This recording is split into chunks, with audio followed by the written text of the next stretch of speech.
Thank you all for coming. I'm here, I'm an old guy, so I have a lot of knowledge from days past, probably before a lot of you were born. So I'm going to give you a little bit of history of art from the 60s and how things got from where they were to where they are. So let's start off here. I have a lot of slides, so I'm going to go kind of fast. So what I'm about here is the Summer of Love was 1967. So we're going to go through about 60 years of history here, having to do with art and social history. So first of all, let's talk about when I grew up. It was the 50s, and this was supposed to be the television had just come out, and this is how we were supposed to look. All of us Americans, perfect, happy family, patriarchal type thing, mom and dad and the kids. And here's how the typical family was supposed to spend their holidays. I'm sorry? Norman Rockwell. Yeah, that's a Norman Rockwell piece. And here's a Barbie doll family. So this is how we were supposed to look when we're plastic. So this is the ideal, typical middle-class American family. This is what we were supposed to be like. Here's how the ladies were supposed to look. And of course, it was a culture based on the automotive industry and cars and consumption. So this picture of hot rods at the burger stand that sums it up rather nicely. So this was supposed to be kind of our ideal situation, the perfect happy family, how we were going to live and have a perfect society. But actually, it was rather alienating. This is a piece by artist George Tooker from New York, and he did a series of artworks that kind of showed how a lot of us felt in this perfect society. We actually felt kind of alone and stranded. Here's another piece by George, showing us a little bit of psychologically how it felt to be growing up in such a world. And you saw the Norman Rockwell Happy Thanksgiving picture. In reality, we were living in fear of atomic war. So all of this was a happy veneer on top of actually a tragic situation. We'd just come out of a world war, and the United States had just bombed Japan with this horrible destructive weapon. And then the Russians got one, so we were all supposed to live in absolute paranoia of being obliterated by the Russians at any given moment. There was a huge propaganda campaign to keep us all satisfied and happy. They said, oh yeah, just in school, little kids, they told us to just get under your desks and keep your head down and you'll be okay if the atomic bomb falls on your school. So the propaganda came up. There was the Civil Defense Agency. This is one of their propaganda posters. You can protect yourself from atomic fallout. Actually, lots of people dug shelters in their backyards, made bunkers, and put a lot of provisions away in case the Russians came and bombed us. We were going to try to survive this horrible thing. Nobody actually knew whether it was or not, or what it would be like. And here we're saying that America, in order to protect ourselves from atomic war, we've got to have these weapons, when in actuality, we were the only country that ever used one. And here's how it looks in real life. These horribly destructive weapons. And so we grew up, or I did anyway, and we were supposed to be afraid of this stuff. There were air raid sirens that got tested every week, and these duck and cover exercises. And so actually we were in kind of a state of war while we were supposedly having our happy family.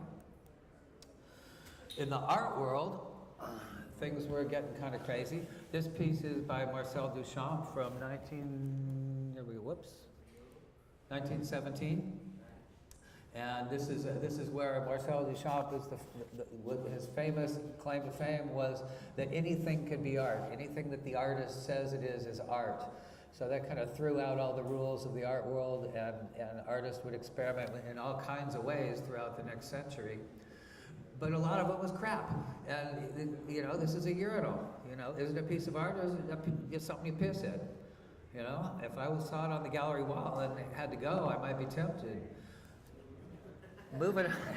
So art kind of went through these so-called revolutions up until the 60s and early 70s. And some of the famous artists were guys like Andy Warhol, using pop imagery and movie stars and commercial advertising as a piece of art. So he did all kinds of things based on commercial packaging and advertising that were considered high art. One of these today would cost you $1 million.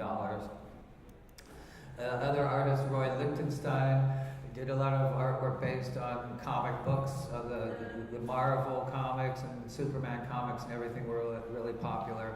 So some artists used that kind of imagery as a way to take their art off from. Other artists just got drunk and threw paint against the canvas.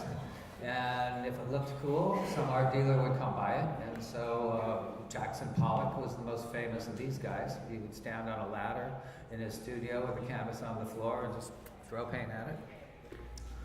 And this kind of art, well, it's interesting. This is when I was in art school and high school, this is what they taught us what art was supposed to be like. And I thought the whole thing was kind of vapid. It didn't really say anything to me. I mean, while the colors are cool and everything, it just didn't do much for me. Things kind of got minimalistic. Here you could just go buy some light bulbs at a hardware store and put them on the wall, and suddenly you're an artist. So all this to me was kind of, there wasn't any substance. So I kind of felt like these guys. The most interesting thing in the gallery to these kids is what's behind the grill in the ventilator system. So that's kind of the art world where I started out with being an artist. I kind of, I want to be an artist, but is this really what I want to make? So on the political front, at home, this war in Vietnam started up. And this was a small country in Southeast Asia they were going to be communists or not, and our government decided to interfere. There was probably oil involved, and there was certainly a lot of opium and heroin involved in the reason why we were there. At home, we felt like this. We didn't want to have a war. We wanted to love each other and respect nature. But in reality, what was going on is our army was over this small country in Southeast Asia killing people. Here's an example of a battle. Here's some of the local people hiding in fear for their lives while the battle's going on. Here's the results of the battle. Soldiers getting killed and having to be taken to the medical aid, and of course, not everybody made it. So some of the soldiers would come back in tin boxes like this. Now, our country is still at war. And in those days, they did not have control of the press. The press was allowed to go along and take pictures of whatever they wanted and say whatever they wanted to. Nowadays, the powers have realized that letting the press tell the whole story and the real story is not a good idea if you want to pull off all this kind of stuff. So you better keep the press under control. Back in those days, the press was all about letting people know what was really going on. And so a lot of us started to oppose this war. If you were a Vietnamese, this is what things looked like after the Americans got there. This is the ones that survived, and if you didn't survive, you might end up like this. This is the My Lai massacre, where about 500 villagers were murdered by American soldiers. Luckily, the battle was stopped by the crew of a helicopter. The commander of the helicopter actually told the American soldiers that he was landing on top of that he was going to shoot them if they didn't stop shooting these villagers. The guys who ordered this massacre basically got off scot-free. So all this stuff was making us so horrified that a resistance to joining the army, they had the draft then, so all the young men were required to sign a form and be eligible to be taken into the army. Whenever the army said so, you had to go or you would go to jail. So you were forced to pick up a gun and go kill people in a foreign country. What fun!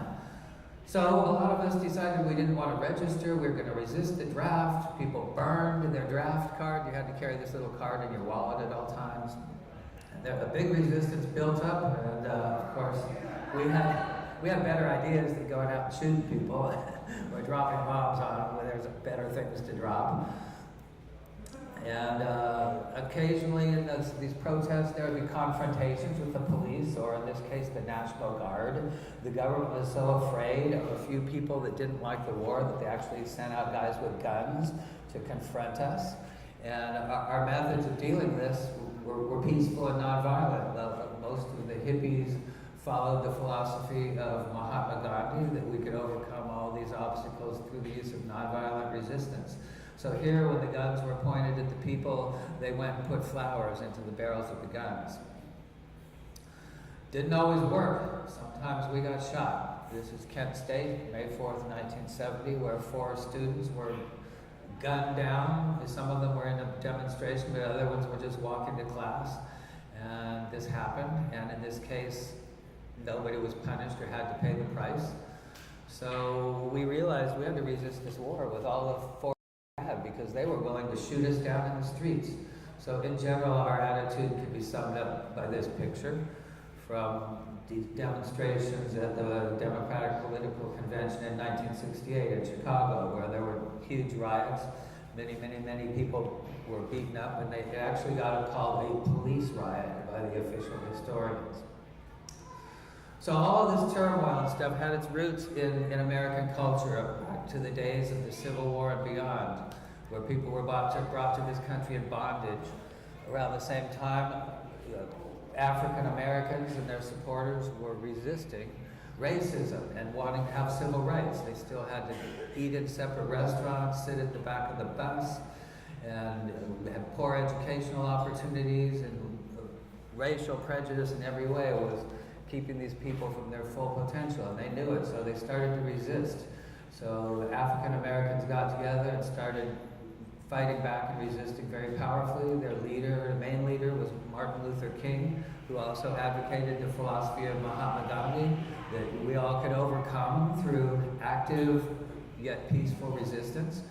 And he ended up being assassinated, probably by the FBI or some other government entity. This is his funeral here.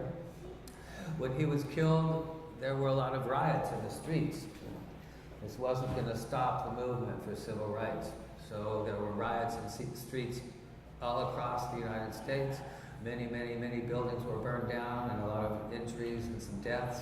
But it made the people aware that this was going on in our country and something needed to change. Here's another picture of the riots. Where I lived in Oakland, California, black people got together and formed their own political party known as the Black Panther Party. And these guys were not afraid to show the police that under their Second Amendment rights, they could carry guns. And of course, this created a lot of confrontation, and they were regarded as terrorists. And there were quite a lot of shootouts. There's Black Panthers to this very day, spending out their lives in prison on trumped-up charges. One of their leaders was Bobby Seale and Huey Newton. These two guys were a couple of their main leaders. At first, they were a little patriarchal, but the black ladies decided they were going to take matters in their hands, and they demanded equal rights for the ladies. This is Angela Davis, who is now a revered college professor in California. And here she is, standing up for women's rights with her gun and spear as the princess of the Black Panthers. Now, they were known as terrorists, but actually the Black Panthers did a lot of community good. They were strong community organizers. They organized school and feeding programs for all the children and making sure everybody was taken care of in their community. It was actually a very positive thing. They also had a ministry of propaganda. Here's their chief artist, a man named Emory Douglas, who produced hundreds and hundreds of political posters supporting the Black Panther Party. Here's a couple of them. That you would see these on the streets of Berkeley and Oakland, stuck on phone poles, or somebody might hand you one if you were walking around. I am somebody. So meanwhile, amongst all the white suburban kids, for the most part, this thing called the hippies started up. And a lot of it had to do with the press. So along with civil rights, we were advocating freedom of speech and trying to get freedom of speech rights instituted. So a lot of countercultural newspapers started up. This is the San Francisco Oracle, and another one from New York, the East Village Other. And many other publications came into existence that were advocating these peaceful philosophies and that there could be a new way of life, that we should try some different things. One that was a pretty fancy color magazine that actually was put out by the Catholic Church, Ramparts, did a couple big articles about these hippies. This is Stanley Mouse, one of the hippie artists. This is the introduction to the article in the magazine about the hippies they did. Another publication that was well known was the Berkeley Bar. This was more of a political newspaper from the streets of Berkeley. Lots of political information about all kinds of things that back then were called conspiracy theories, But as time went on, a lot of them were proved to be true. Things like, did the CIA import heroin from Vietnam and sell it on the streets? Yes, they did. But at the time, they were, oh, that's just a bunch of stuff, you hippies don't know what you're talking about. But actually, they did. Artist Ron Cobb was probably the best known cartoonist in the Berkeley Bar. I'll show you a couple of his cartoons. They're wonderful. Very strong content, political messages. Other publications hitting the streets were alternative comic book publications. This is Zap Comics, probably the first of the underground comics. Robert Crumb was the big inspiration behind these magazines.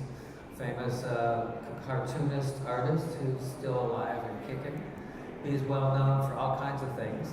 His Keep on Truckin', everybody knows this. And Mr. Natural, his favorite guru. Mainstream magazines also picked up on this idea. This is the cover of the Saturday Evening Post, which was a weekly magazine that went out all across America. Here they did an article on the hippies, and they were confused. Who are these guys? What are they? They're so weird. We don't know how to deal with them. So this is the hippie cults, and he's wearing his LSD hat. So this is the kind of thing. So regular Americans were kind of horrified by all this stuff. It's like, who are these guys? What are they doing? What are they gonna do to us? Life magazine, another big magazine, had a couple articles about LSD, and I have to say, this came out in probably '66. They did this article on LSD, and it was supposed to scare us all away from LSD, but I think what it actually did was inspire the youth of America to go find some.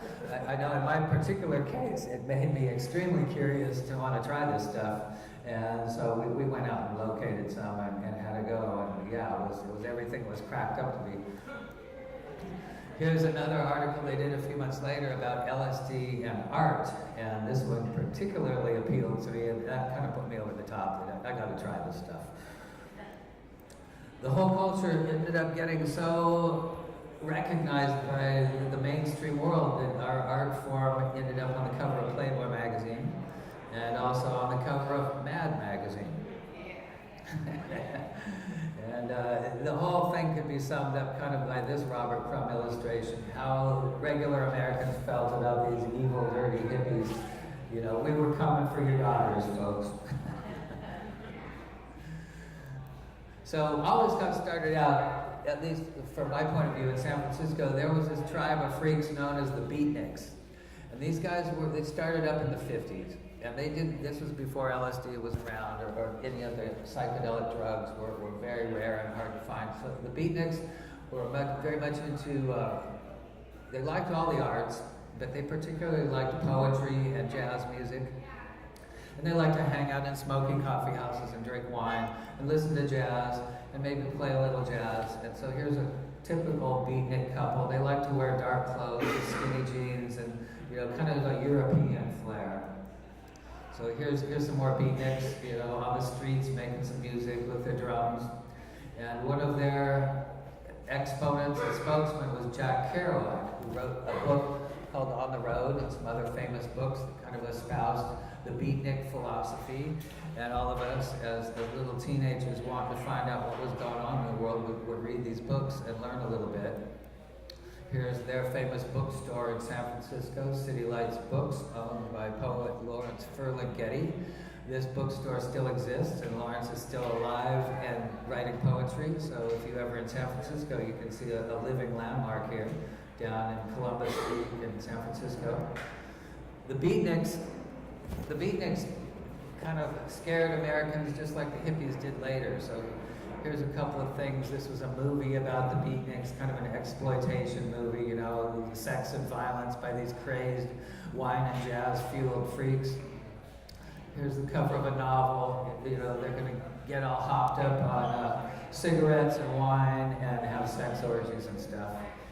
And it was so interesting that you could even get yourself a do-it-yourself beatnik kit for $9.95. You could send away and get yourself a beard and some drums maybe and the right kind of clothes, and you could become a beatnik just by sending away $10. So you could be the first beatnik on your block. You know, I didn't send away for one of those. I didn't have a lot of money, so you know, $10 that'd buy me some wine only. I'd pass on the costume. So all the hippies somehow ended up in this neighborhood called the Haight-Ashbury in San Francisco. The rents were cheap. There were lots of really cool Victorian houses that were falling apart that everybody could just move into. So people started congregating from all over the world to this place, and the beatniks little by little morphed into the hippies. Robert Crumb did a cartoon showing what life was like. Here's Robert Crumb himself and his pregnant wife on the street corner peddling copies of underground comics to try to make a living, and then you can see the neighborhood denizens hanging out on the corner. So it really did look like this. Here's the real thing. Same corner. So this neighborhood was swarming with hippies. Here was, they opened up little shops, rented storefronts. Here's a store where you can go buy your rolling papers and your psychedelic posters and your underground comics and funny clothes from India and stuff, so you could be a hippie.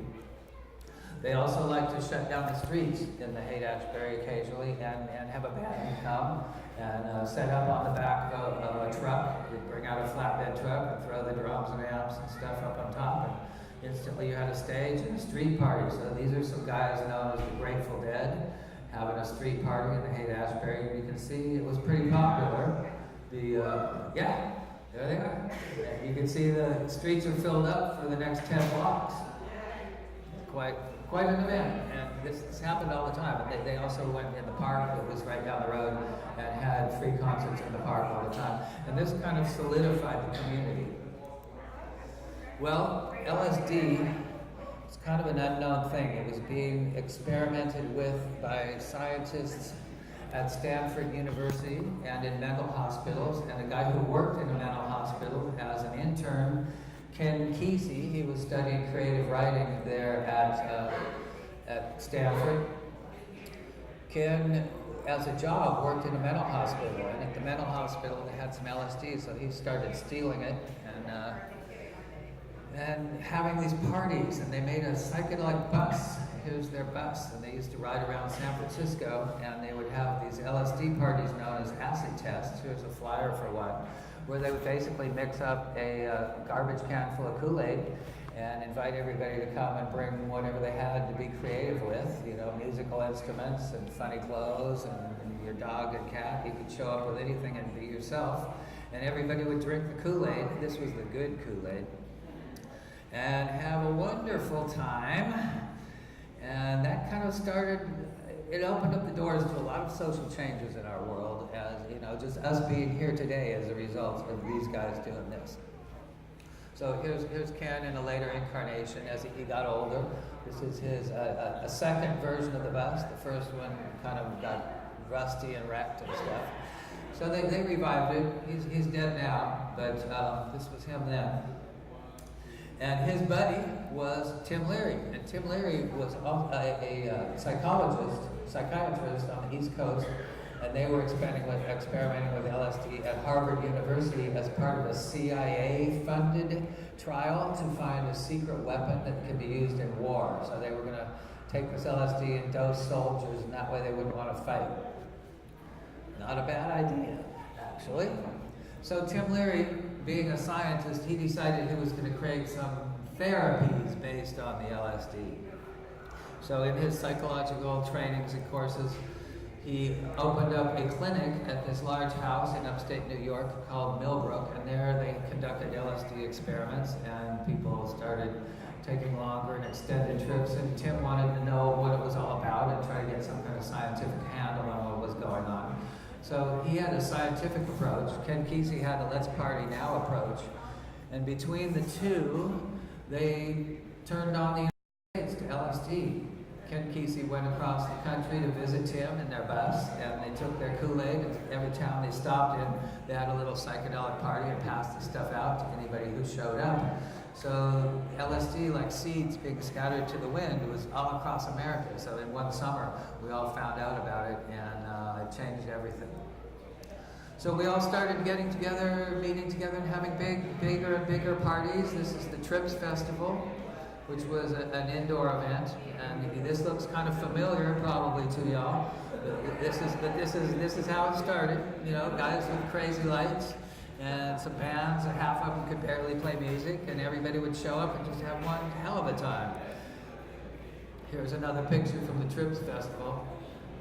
And then it kind of got so big that we had to go outside. So the next big thing was the Gathering of the Tribes at Golden Gate Park, and here's a picture of that where it's kind of an impromptu festival, but about 40,000 people showed up, and nobody got arrested, nobody got hurt, nobody died, nobody OD'd, everybody had a really wonderful day. And if y'all want to know about it, you can ask my wife Monty later on what it was like, because she was there. So advertising for all of these things took the form of rock and roll posters. This is the first rock and roll poster from the 60s, known as the Seed, because it was the one that started them all. And these quickly developed into some very elaborate art forms. These are the 5 main artists that produced these original posters. So we have Alton Kelly, Victor Moscoso, Rick Griffin, Wes Wilson, and Stanley Mouse. 3 of these guys are still alive. They started producing these amazing, colorful posters. One of Wes Wilson's first one was actually a political poster, "Are We Next? Be Aware." Rock and roll shows started being organized on a regular basis every weekend, or maybe even a couple times a week, and they needed advertising. They were hiring these artists. The kids were starting to come to all these shows. It was the best thing you could do in town. So out they came, and they started out pretty simple, but they quickly got very elaborate. So I'll go through a few quickly and get an idea. So these are all advertising for basically rock and roll shows. They ran a big hall somewhere, like we have a warehouse party now, but on a bigger kind of way. Some of these bands that were like pay $1 or $2 to go to the show, nowadays they'll charge you a few $100s to go see them. Here's a Grateful Dead poster. This one here, this poster sold at auction. The original printing sold at auction for about $50,000 a couple months ago. So what you once saw on a phone pole or taped up in the window of a store now is a precious relic from the days. Here's another one. These posters can be characterized by the way they were printed. The artists worked very closely with the guys in the printing press room to create these posters. It required a collaboration of what the artist wanted and what they could draw with what the press operators were able to pull off. The whole idea was to make these posters that were virtually unreadable, because if you couldn't read it, you weren't supposed to be there. So that was a kind of a way to weed out the undesirables. Anybody that took the time or was stoned enough to actually figure out what these things said would be able to go to an awesome party that weekend. This one is a Victor Moscoso, and it's a copy of an old Vincent van Gogh painting. So these artists were inspired from all kinds of ways, but the art of 1880, 1890, the Impressionists and Art Nouveau movement were particularly interesting because of the sinuous forms and semi-psychedelic way the art from those days looked. So all the hippies took it up and ran with it. So here's a few more. This is by Rick Griffin, a very famous piece. He was a surfer boy from Southern California that turned into one of the best psychedelic artists. Here's another piece by him. This is a piece all 5 artists collaborated on this one. Some of these artists got to do mainstream album cover art. This is an Alton Kelly one for the very first Grateful Dead album. This is one by Rick Griffin for a much later Grateful Dead album. And as you know, this poster craze lives on. There's a lot of modern poster artists that are very good. This one is by David Hunter, who passed away, unfortunately, this last year. An awesome poster artist. So here's a couple of his. Chuck Sperry made a lot of art posters in the punk rock days in San Francisco, and then he kind of got psychedelic. So here's a blotter acid of Jimi Hendrix. Here's another artist from the days, Frank Kozik, kind of also got going in the punk rock days, but he got very political, so here's one supporting Neil Young and Native Americans, and here's one making fun of Chinese, the government and the Chinese policy. This one was a music festival to stop the war in Iraq, so these are more modern posters. This was the one for the Women's March last year. Against sexism and racism, when all the women marched in Washington. This is a poster made for them. And one of my favorite poster artists of today is, he goes by the name of Emek, and he does a lot of pen and ink drawings, colors them up, and they're wonderful political content, beautifully drawn pieces. There's a few by him. This is by Mike Dubois, living on the East Coast. He's presently doing posters for the Dead and Company tour. So these guys are still active. So this stuff has lived on now almost 60 years of great art centered around rock and roll and started by these hippies. So there's a few more by him. Mike Dubois went mainstream a little bit. He hooked up with the Charles Schultz organization and got the rights to do all the Peanuts characters as trippers at Grateful Dead shows. So here's Linus and Lucy and everybody, and they're going to go meet the dancing bears here soon. I myself have had the fortune to be able to make a few posters of this type. Whenever I get a commission to do one of these, I like to emulate these poster artists of the 60s because they were my teachers back then. By studying their art, I learned how to do this stuff. And so these ones are by me kind of as homages to the artists of the 60s. And this one I did in 97. We were going to have a 50-year anniversary of the Summer of Love party in San Francisco. And the promoter asked me to make a poster, so this is the one I came up with. But unfortunately, the city would not give us a permit to have our party. So we never had a 50th Summer of Love festival in San Francisco. And so this is a poster for a show that never happened. What can you say?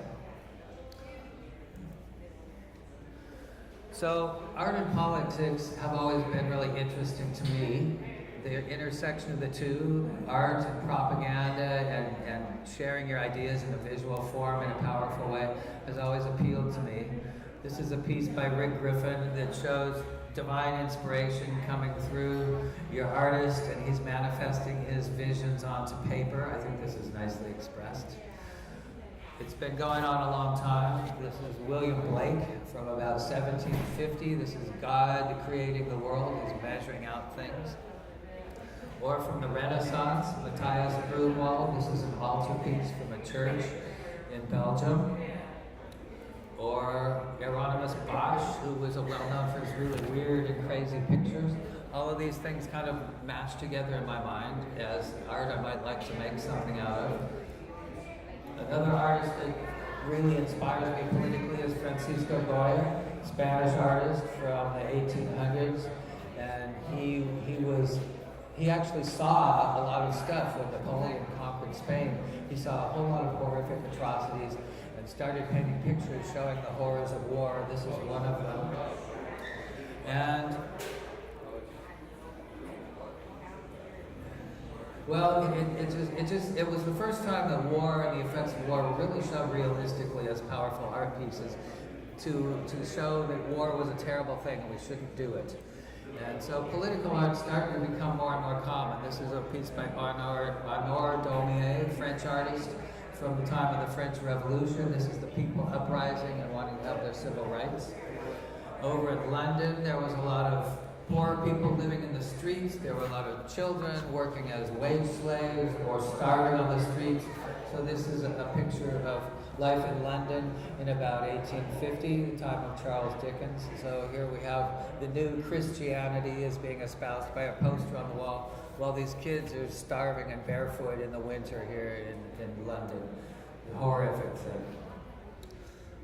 So this goes on even today. This is from the Berlin Wall. This is a picture on the west side of the Berlin Wall as a cartoon showing all the people on the east side trying to get away and get over the wall in the various ways they would escape from East Germany. Fortunately, the people rose up and actually took this wall down. So it's no longer there. Here in the States, we had a little bit of a culture war, and it was kind of started by Nelson Rockefeller. Nelson Rockefeller hired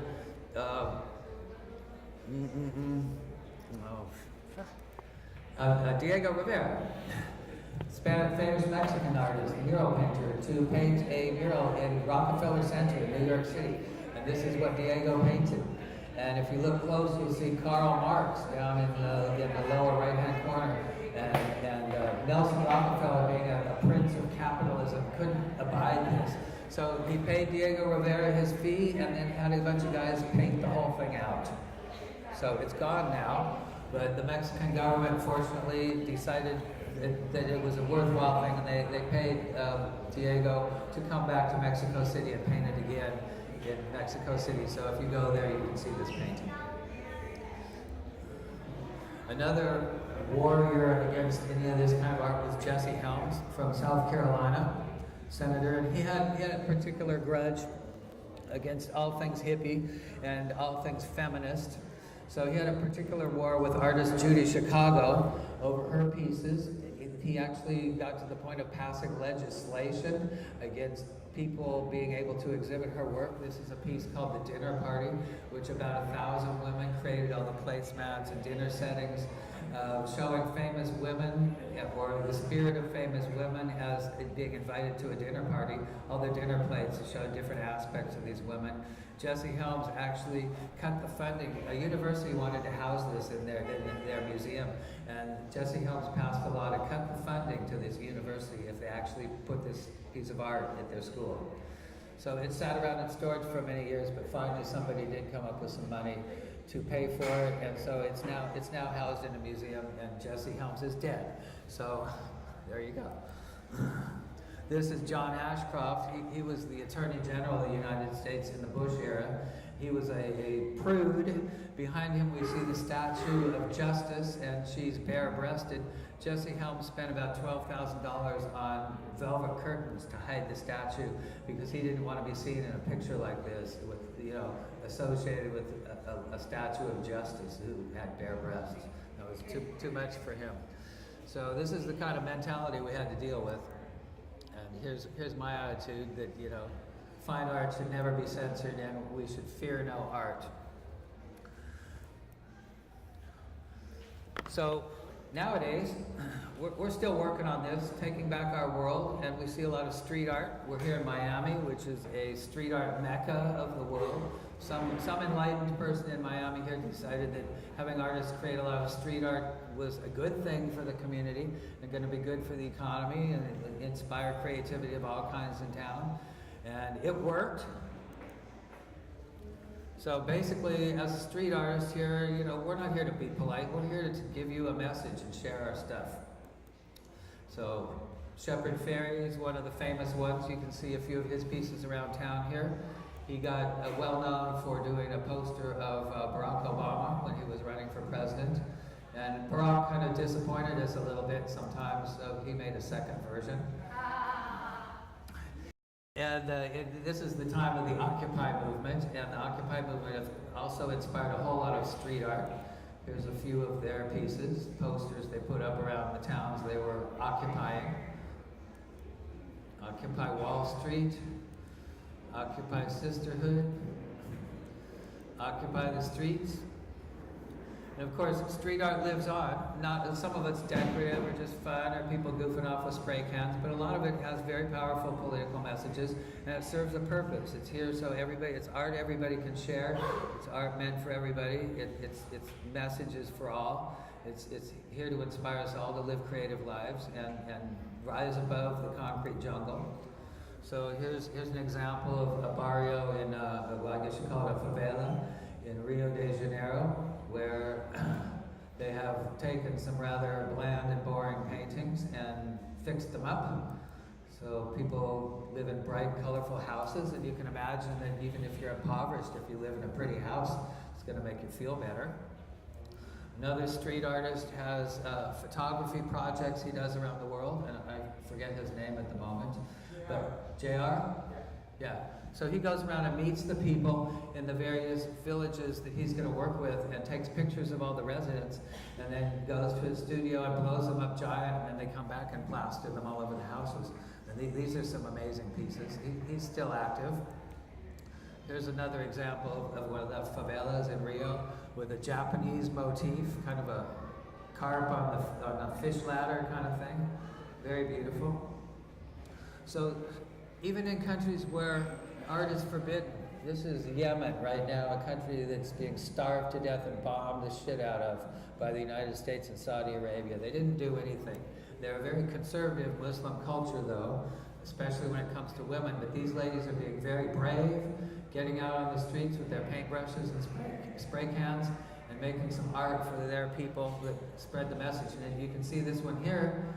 I can't read the Arabic, but you can tell that it's a message of love by the heart down there by the ladder. Here's a couple more ladies. These are in Kabul, Afghanistan, another very messed up country. And they're working on some murals showing the women covered up in what do you call these, purda, covered up with the burqas. So they have to wear where only their eyes are seen. And of course that's a restriction on their freedom. And so here's a brave woman artist. She's actually daring to be fairly exposed clothing-wise. And here, music is one of the forbidden things in Afghanistan. So here's her mural of a woman with a keyboard. So what she's saying here is that women have the power to express themselves freely, even in a very conservative and harsh society.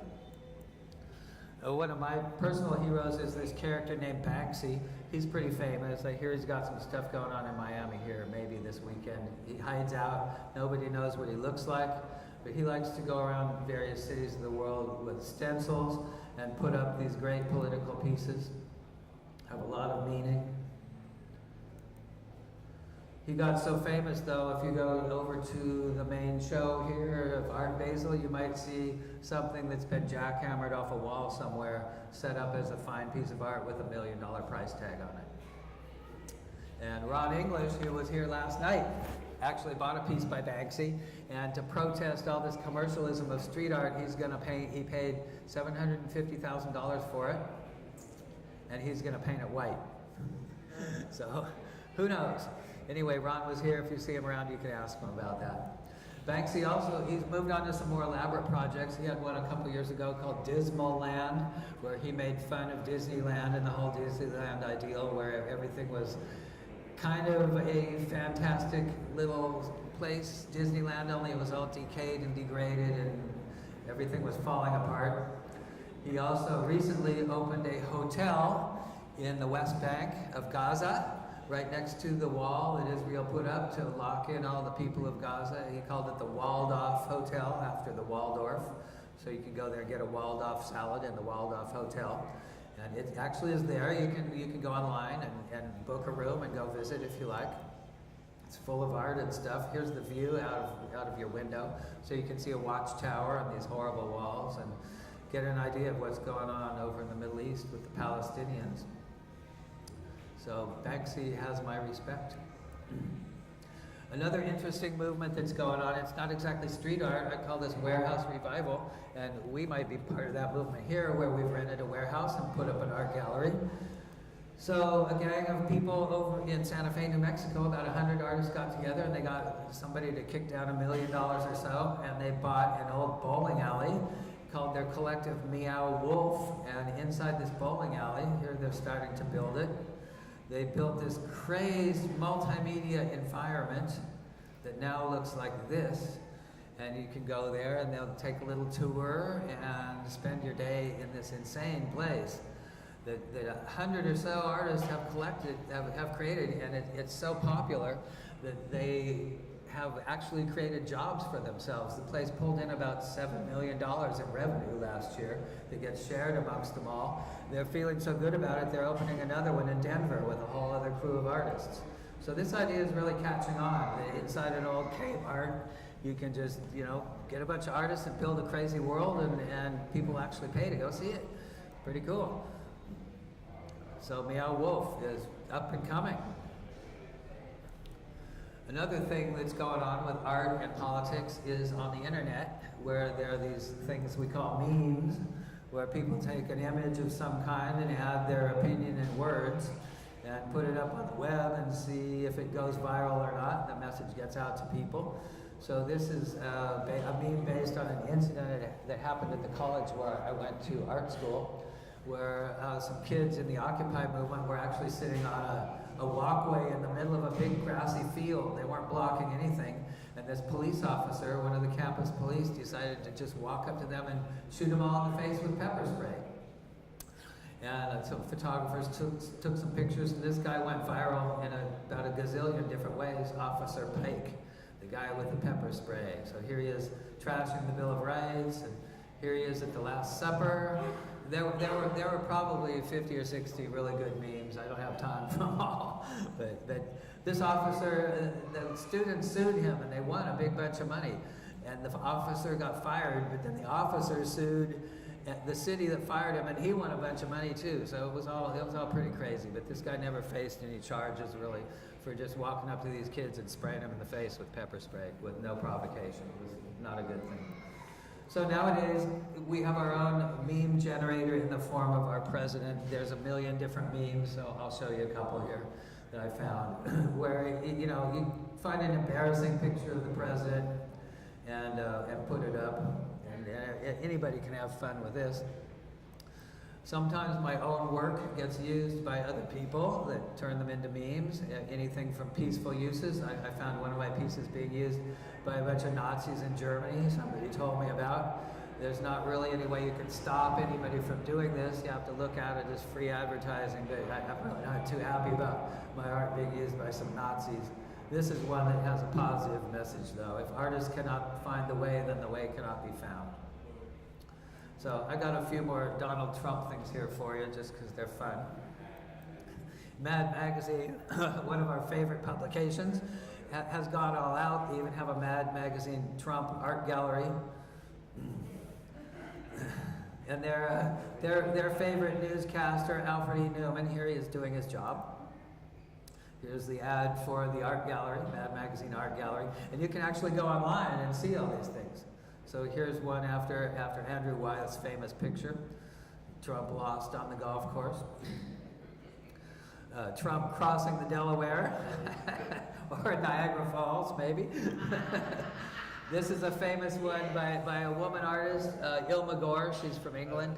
And she painted this up and posted it, and of course it got censored and stuff, and somebody got so mad at her that they actually attacked her and punched her in the face and hurt her a little bit.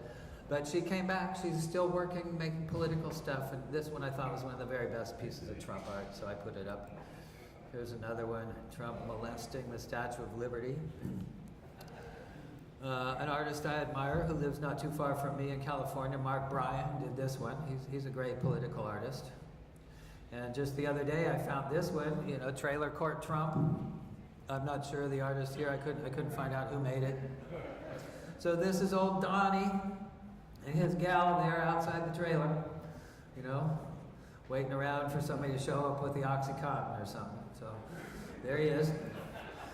Another thing that happened was some guys went nuts and made about 10 of these statues and stuck them around cities in the United States. This is San Francisco, where the people know how to play with their art properly. So these lasted, most of the places they lasted a day or so before the cops came and took them. But the one in San Francisco stayed around for the better part of a week. People appreciated that. Recently, a similar thing has been happening where somebody's been placing these around in towns on the East Coast.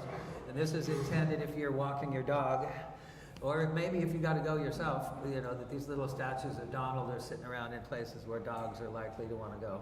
So the idea that you can give him a little golden shower. He likes things that are gold, so there it is. One of the things that to me is really obnoxious in our society is advertising. It's everywhere. Getting on the plane, the bucket you put your stuff in to go through the security check was advertising a healthcare service. So, they're hitting you everywhere. So Banksy had a lot to say about advertising. I'm going to read it to you real quick. People are taking the piss out of you every day. They butt into your life, take a cheap shot at you, and then disappear. They leer at you from tall buildings and make you feel small. They make flippant comments from buses that imply you're not sexy enough and that all the fun is happening somewhere else. They're on TV making your girlfriend feel inadequate. They have access to the most sophisticated technology in the world has ever seen, and they bully you with it. They are the advertisers, and they are laughing at you. You, however, are forbidden to touch them. Trademarks, intellectual property rights, and copyright law mean advertisers can say what they like, whenever they like, with total impunity.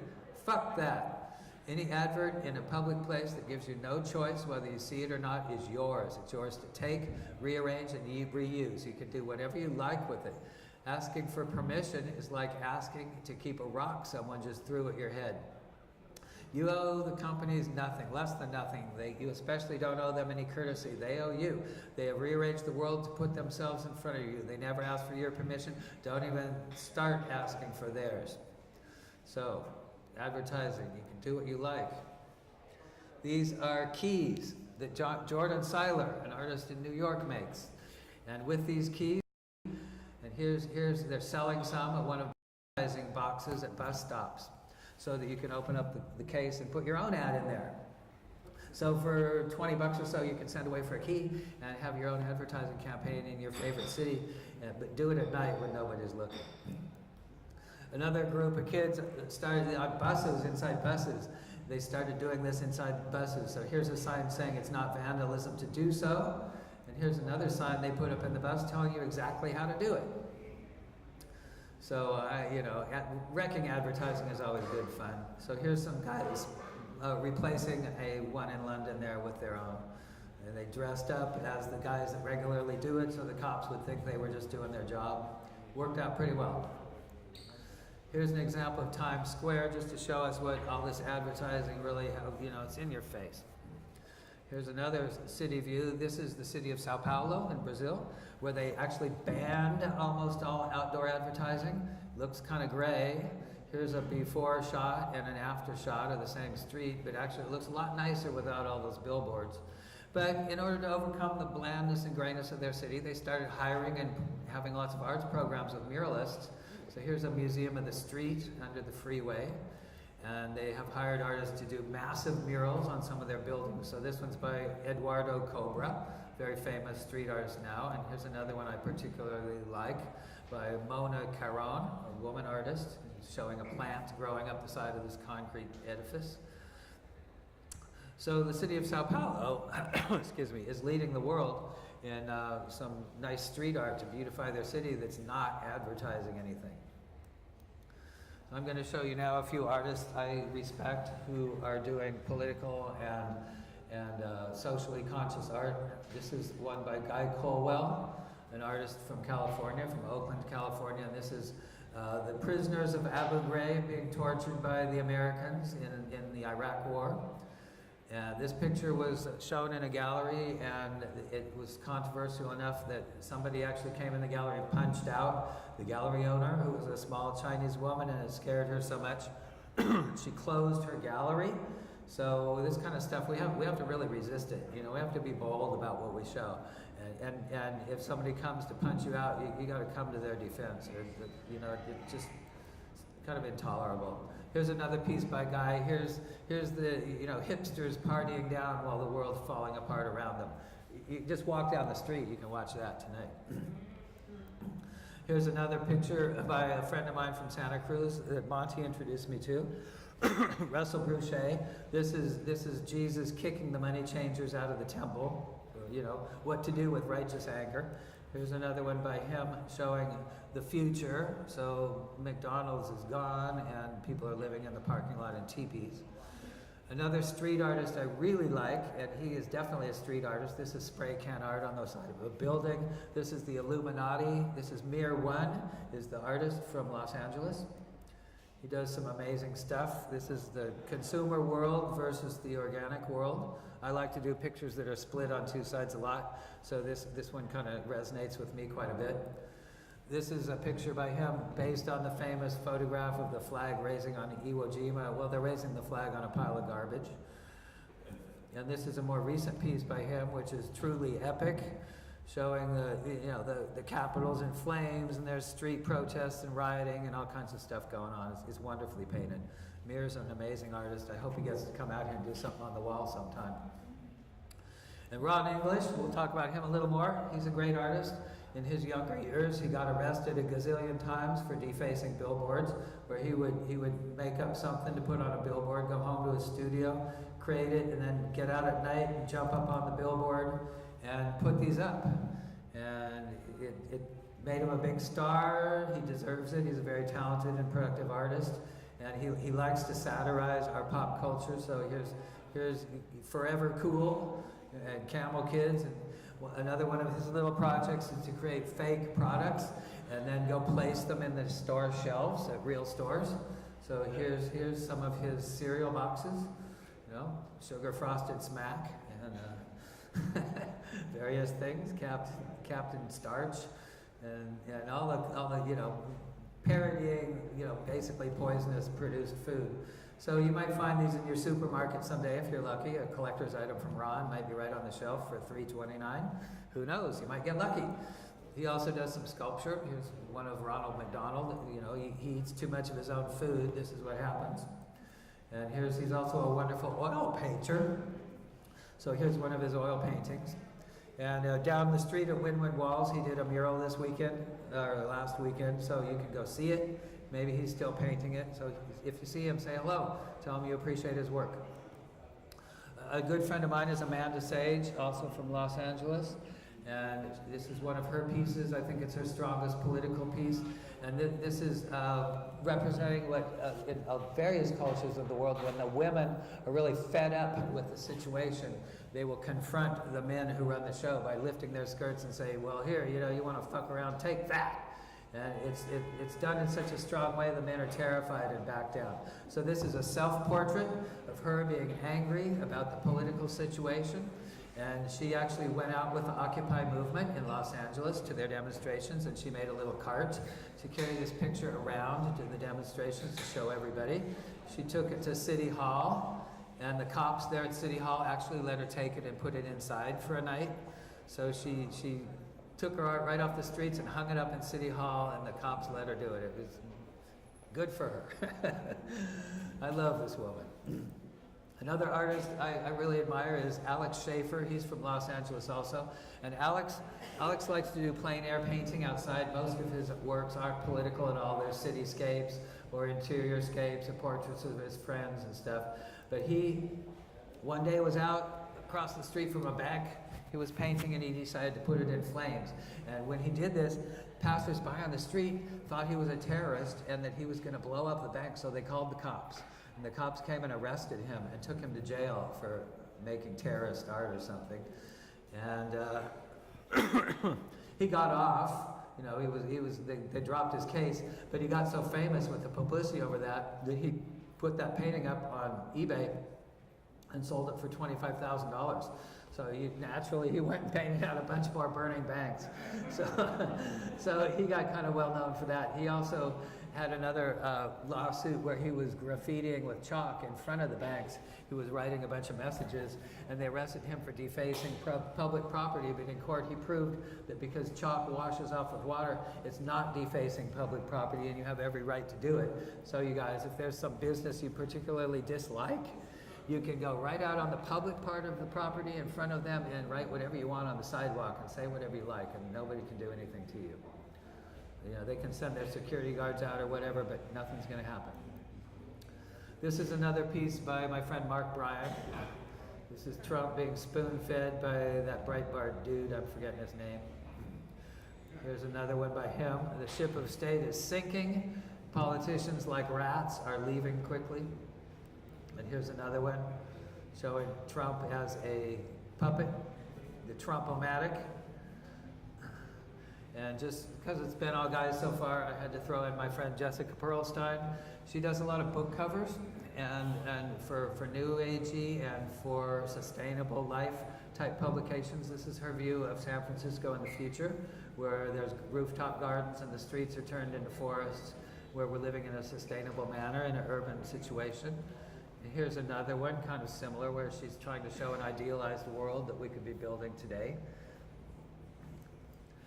This is a picture of Robert Letterman. He's an art activist in New York City, and he had when Rudy Giuliani was mayor there, he had a private war with Mayor Giuliani. Robert liked to show his art on the streets. He's a printmaker mostly, so he would set up a little table in Greenwich Village and sit out there and sell his work, and the police arrested him probably 30 or 40 times, seizing his work and destroying it, and the other street artists. He took them all to court, and eventually in the Second Federal Circuit Court of Appeals in New York State, he won all his cases, and now artists have the right to show and sell their work on the streets of New York City. He won. And Rudy Giuliani is an idiot that's following around Trump, making a fool of himself. So this is one of my art heroes. Here he is being arrested. This is probably 20 years ago, but he's still active and busy. And some other street art I like. This is the book tank. So if it comes around near you, it's going to shoot you full of knowledge from reading all the books it has. Here's another thing I like. These are seed bombs.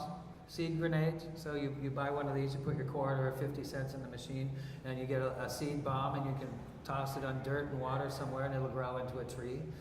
So I really like this kind of activism. Here's a building painted to look like a rainforest. Here's a freeway overpass covered with growing things. Very beautiful. Here's some other examples of earth art, where we can actually grow the beauty we're seeing in front of us and want to live with. Here's another really good example of that. So this last bit here, I'm going to show you some of my own work. So these are images that I make them with the intent of creating some evolution in social consciousness. I want to wake people up and start thinking about what we're doing and how we're living and how we're going to fix stuff up. So this is my one of political stuff, freedom. But is it really free when we have all these cops and we're worried about we have to be security minded all the time? Are we truly having free elections when the police and the federal agencies are actually in power? Here's another one that had to do with the drug wars. This poor fellow he's got everything he needs to get high with, and he to the point of killing himself. Up in the corner are all the things that naturally make you feel good and high and happy. He's trying to get there. Outside is the world we created that's so horrible and oppressive that the poor guy wants to use all this stuff to try to get back to feeling like he should in the first place. I wanted to explore the idea of why somebody would kill themselves taking drugs, trying to feel good. So here's the happy side, the things that make you feel good, your lover and your mother and some protective adult and your friends and the beautiful things. Here's the world as we made it. Nightmarish street scene. There's all kinds of bad stuff going on in the hotel windows. And here's our poor guy doing himself to death with all these things. He's got plenty of everything. And what is that state of mind that we would kill ourselves trying to feel good? This one I painted during the first Gulf War, Bush War I. And the war in the Middle East, and this is the reporters were being censored then. They had mounted cameras on the front of missiles, so as the missile was cruising in to blow somebody up, you could actually watch it live on your TV. So this is the American family sitting around the TV watching the missiles blow up. Up on top is the war machine and the guys controlling it, and over on the left-hand side is the results of this stuff. Horrible disasters in the Middle East that result in the death of innocents. So here's our American family and our warmongering politician. He's got his cocaine and his money and his weapons and stuff on his desktop. And here's the result. Americans don't want to realize this, but our tax dollars are paying for this even as we speak in the country of Yemen and up in Syria. This stuff's going on. And we need to raise a fuss because we shouldn't be financing this. We have better things to spend our money on. All of our kids need a college education. There's lots of homeless people. We need to rebuild a lot of stuff. We need to convert ourselves to a sustainable energy system. We're spending all our money on war, trillions and trillions of dollars. And what good is it doing anybody? None, absolutely, except for a few people that are getting rich. We need to change this. Here's our American family cheering on our troops, sitting around stuffing their faces on junk food while the tax dollars are fighting this war. This is one called March of Progress. It's my comment on the destruction of nature. So the man-made dragon, destruction, nature-destroying machine is coming towards us, coming at us, and like any sensible animal, you would run, run, run. So there's a mom up in the upper left. She's running with her baby, and all the animals are fleeing. And I made this picture quite a while ago. And some of the animals depicted in this picture are already on the way to extinction, or maybe are. It makes me very sad because these are our brother and sister creatures. We need to respect them all. They all have a reason to be here. They all have a purpose in the chain of life, and for us to destroy them for no good reason is a crime against nature that I just had to make this painting. This next one is called Sharing the Wealth, and in this one I wanted to address financial inequality, and that the rich people have everything, the poor people get nothing except the scraps. It pretty much speaks for itself. So over here on the rich and affluent side, we have our decadent culture, and on the other side we have poor, hard-working, hungry people just trying to get by in the world. And this one is my comment on the drug war. Nancy Reagan said, just say no, and meaning we should stay ignorant of these things, and I'm opposed completely. This is Guardians of the Sacrament. I believe that we should know all about all of nature's gifts to us, and all the substances and drugs and chemicals and plants that are healers and allies. So this is a wise woman with her young apprentice, and she's showing him, today we're having a class in mushrooms. So you're here in class 2, sitting across the basket, and she's showing us all about the various mushrooms and how to use them and what to do with them. And of course, he's all about learning, so he's open-eyed and ready to receive knowledge. And this is my comment on war. This is called The Winner. So this is after the war's over, and everything's blown to shit, and this is the last guy standing, and yeah, he won, yay, I won! But what do you win? What do you get? You know, a world that's totally trashed. And we can see this today in the nation of Syria. It's you know, hundreds of years to build up beautiful cities, destroyed in a few months by bombs. For what? Nobody has a place to live. Nobody wins. It's awful.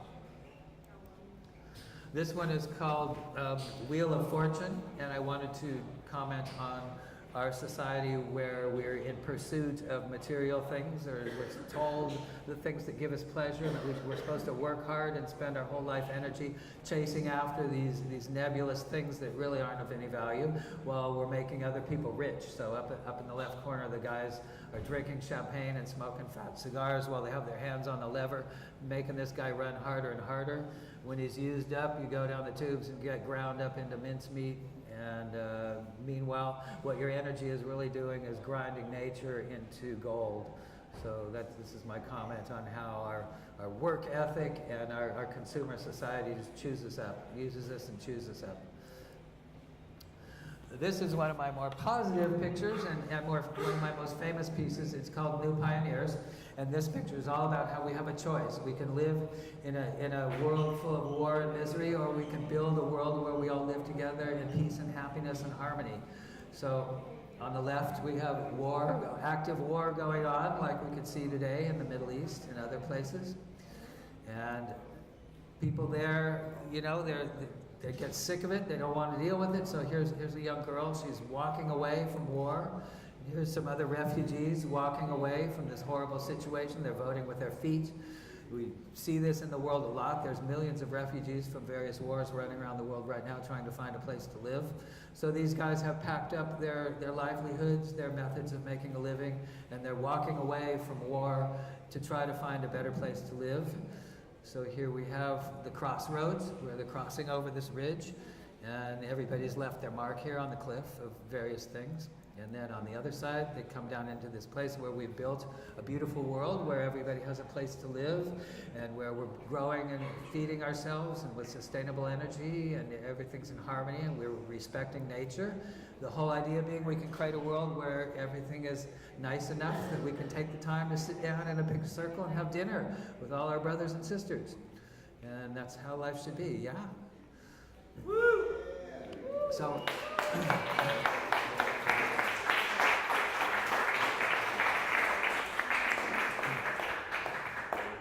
so my next picture here is kind of a continuation of this scene to the good side, and I was inspired by my buddy Chris Dyer, who shared with me his Sunshine Chronicles, where he talked about spending a year or two as a tree planter. He's trying to raise a little money so he could have some world-class adventures and see the place. So to get there, he worked really hard planting trees and saved up his dough. And the idea of planting trees appeals to me, so this picture is restoring the future. So I have a woman here, she's planting trees, and in the foreground is a mama ocelot and her babies, and they're a little wary, they don't quite trust the humans yet.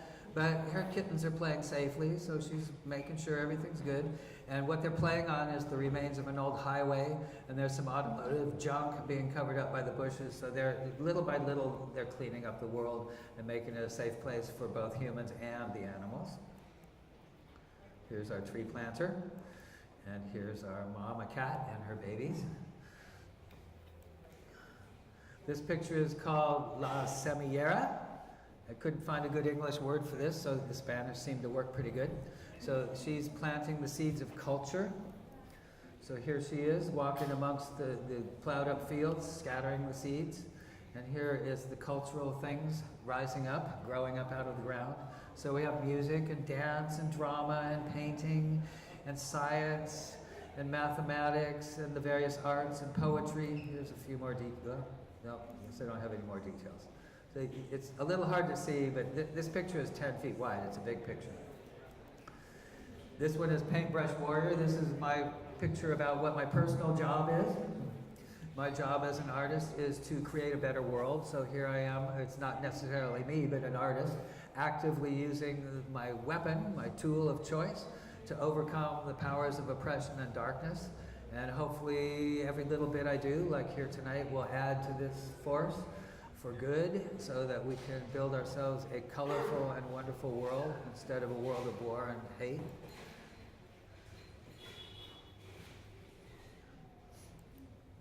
You all live in Miami. You're subject to global warming and rising oceans. Nobody's unaware of this here except the politicians. And it's going to happen everywhere, not just Miami. So this is New York City, the front of the New York Stock Exchange, and I thought that businessmen and corporations would recognize the fact of global warming when they have to take a boat to get to work. So this is the streets of New York City, 20 feet underwater, and everybody that's going to the stock exchanges has to get there by water taxi. Here's another view. Got to build a few bridges like the city of Venice so folks can get around from building to building. So this is where we've become accustomed to global warming. It already happened, and we're living with it. So here is Washington, D.C. This is a view of the Washington Monument looking across the National Mall towards the Capitol. It's underwater, so people are sailing boats across and have camping and fishing at the Washington Monument, now an island. Here we go. Here's our happy campers on the Washington Monument. And this is London, same time, same place. And this is London underwater by the Houses of Parliament. So London is now a watery city. And this is back in Washington, D.C. again at the Lincoln Memorial. So to go see Abe sitting in his chair there, you have to take a boat. And there's a swan and her babies swimming across in the foreground. A couple of years ago, I got to teach art in Vienna, Austria at the height of the refugees were coming up from the Middle East and through the Balkans, through Hungary and Austria, trying to get to Germany where the jobs are. So we got to actually see a lot of this going on.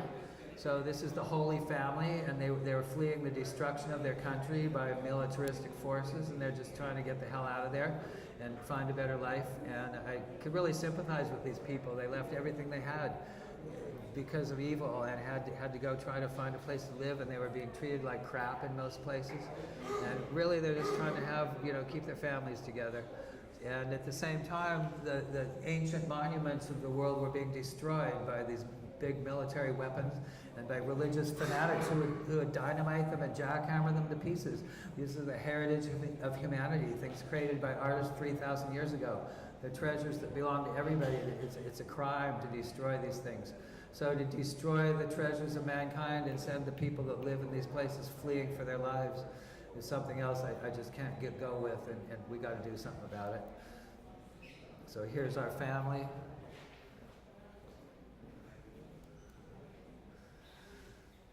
I'm a believer. I try to be optimistic. So in spite of all this war and destruction, hopefully life will prevail. And that's what this picture is all about. And here's another one as I wind down here. This is how the guys that go do these wars, the soldiers we send to go fight these wars, they're trying to just, you know, do their job. They're not necessarily evil when they come back. They're psychologically damaged from the horrible things they were compelled to do, to the point they can't adjust in our society. They're often wounded or damaged or missing parts, or in some ways physically harmed, and our government and our people, for the most part, don't want to take care of any of these things. And so here's one of our ex-soldiers sitting on the streets of Washington, D.C., trying to scratch up a few coins so he can find a place to sleep for the night and get something to eat. So as I said, I'm an optimist. So here, our glass is half empty or half full. There's life and there's death. What are we going to choose? I choose peace. I choose love. Here's my prayer for peace on earth. And as my final statement, I will say, artists, raise your weapon. The world cries out for meaningful, combative political art. It is our duty and responsibility to create a fierce, unyielding, aggressive culture of resistance. We must create art that exposes and denounces evil, that strengthens activists and revolutionaries, celebrates and contributes to the coming liberation of this planet from corporate, industrial, military, omnicidal madness. So artists, pick up your weapons and get to work. Thank you very much.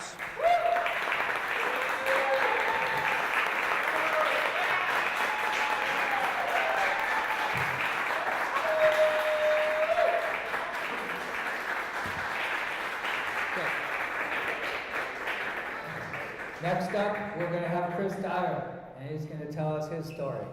Thank you all very much.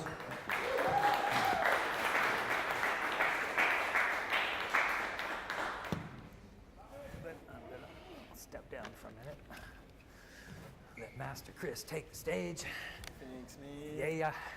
Good job. Thank you.